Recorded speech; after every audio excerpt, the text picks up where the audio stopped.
Hi guys, it's Yasmin here and welcome back to my channel where I talk about topics related to health, productivity, parenting, travel, and life here in Dubai. And today I have something very important to share with you all because for the past few weeks I was sort of MIA because I started what you call the autoimmune protocol diet, which is a healing diet that's supposed to address autoimmune conditions like skin problems such as acne, eczema, hair problems like falling hair, spot baldness, etc., and also adrenal fatigue, just consistently being tired, and also more serious conditions like lupus, thyroid problems, Hashimoto, Graves' disease, and whatnot.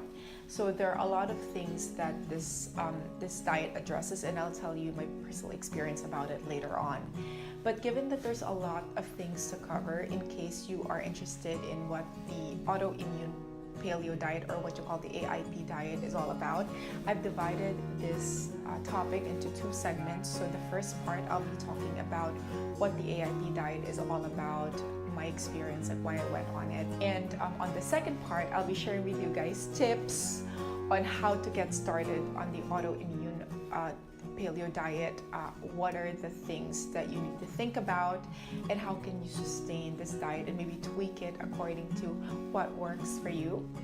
I do first of all want to give you guys a disclaimer that I am not an expert on this topic. I am just a recent practitioner, so I can only share with you guys what worked for me and what didn't work for me, and based on the things that I've researched. So for more of the professional references, I will be mentioning books that you can read throughout the video. So first of all, I want to explain to you guys what is the autoimmune paleo diet all about. Basically, when you're going through an autoimmune condition, your body could be consistently inflamed. And what the AIP diet does is that it sort of brings the inflammation out by eliminating food that causes inflammation. 80% of our immune system is in our gut. And what happens when we have a leaky gut, which is actually one of the primary causes as well of autoimmune conditions, is that certain food like gluten and whatnot passes through the gut lining, and your body starts attacking it like a foreign object. And since it is consistently attacking it, so your body is consistently inflamed, it starts going haywire and it starts attacking other things that it's not supposed to attack, like maybe organs or cells or your hair follicles. And that's why people could suffer from falling hair or skin diseases or thyroid problems, etc. And what the AIP diet does is that for a minimum period of 30 days, you are supposed to eliminate all the food that causes inflammation, such as number one, gluten, dairy, sugar, legumes like beans, peanuts, edamame, nightshades such as like tomato, eggplant. You're supposed to eliminate eggs as well, and any processed food.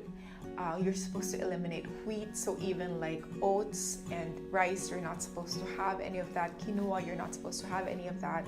And you are supposed to replace it with things that heal your gut, like meat, bone broth, lots of vegetables, a certain amount of fruits.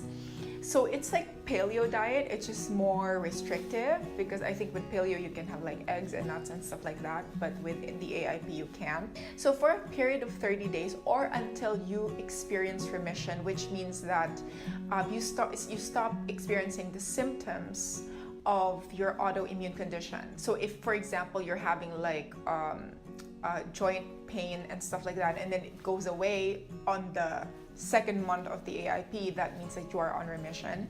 Then you can slowly reintroduce certain food. After 30 days, if I'm on remission, I can already try, first of all, I'll try egg yolks.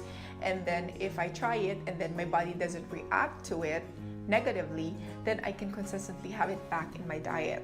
But if, say, I have tomatoes and then I start feeling like stomach cramps or a headache and whatnot, then that means that I can no longer ever have tomatoes in my life. So that's the basic idea behind it. The greatest skill that you really learn with the AIP is you learn to listen to your body and you learn to honor it in terms of taking in the food that nourishes and helps you feel stronger and healthier. You may ask, like, so who needs to go on the autoimmune paleo diet?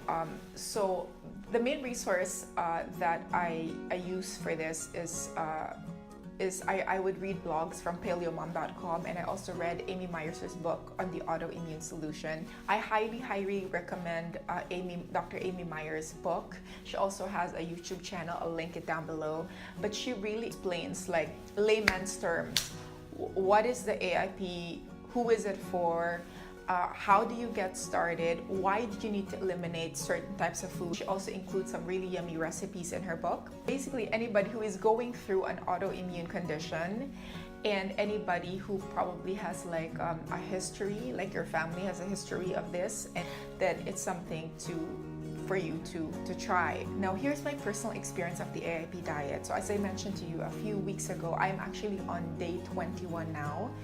I plan to do it for like 30 to 45 days, but here's my experience. On the 12th day of the diet, I felt very stressed because virtually there's so much that you needed to eliminate. Like, I can't even eat food that is cooked in canola oil or whatnot. Like, I need to eat food that's cooked only in avocado oil, coconut oil, or olive oil. So this makes eating out very difficult. So on my first day, I don't think you guys know this, but I'm actually a heavy caffeine. Well, I was actually a really heavy caffeine drinker. Like, I could have like 3 cups of coffee a day. Like, I'll have like a flat white, a cappuccino, and another cup, and I'll be fine. And I really enjoy my coffee. But part of the thing that you really needed to eliminate is caffeine, alcohol, any of that. The first day, I went like cold turkey with the AIP. I just completely eliminated everything. And I had like a really massive headache and nausea for the entire day. Like, it was almost like what I felt when I was pregnant during the first trimester, except it was worse because it was like a really like pounding headache. But then after the first day, I was fine. But I found the diet to be very stressful for me because although I really love, like, I'm really super into nutrition, I'm not a fond of like the type of diets that's very restrictive. And although with the AIP it's just temporary, on the 12th day I felt like I was going crazy. I was going to have a meltdown. The thing that you're not supposed to feel when you're going on the AIP program so that you can heal is the number one thing you need to eliminate is stress from your life. That's even more important than the food you eliminate. So I was thinking about it and I was like, this might not be working for me the way it's designed. I thought about it and I was like, okay, I'm gonna tweak the program on the 12th day, that I'll still continue on with it, but I will introduce certain types of food that I know my body feels good when I have it before.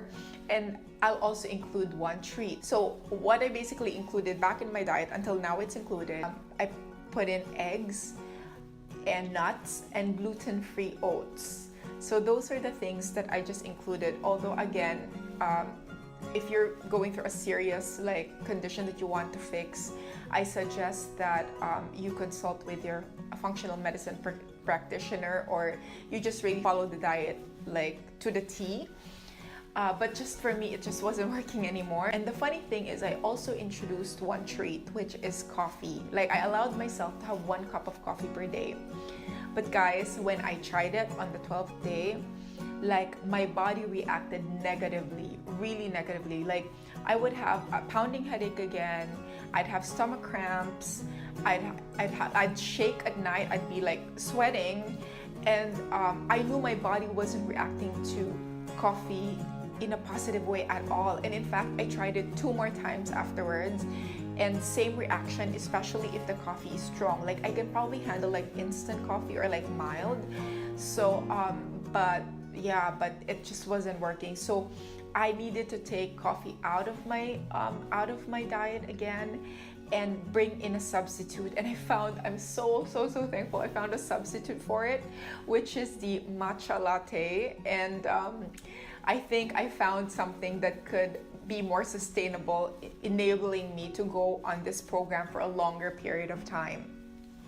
So that's my personal experience. And as of what I'm trying to heal, shedding of hair just on my body. At first, I thought it was the water in Dubai, but apparently it's not when I saw a doctor. And then adrenal fatigue. So I just felt really tired all the time, even when I'd have 8 hours of sleep, and even when I'd work out. My mood wasn't at its optimal level, and I just felt tired all the time.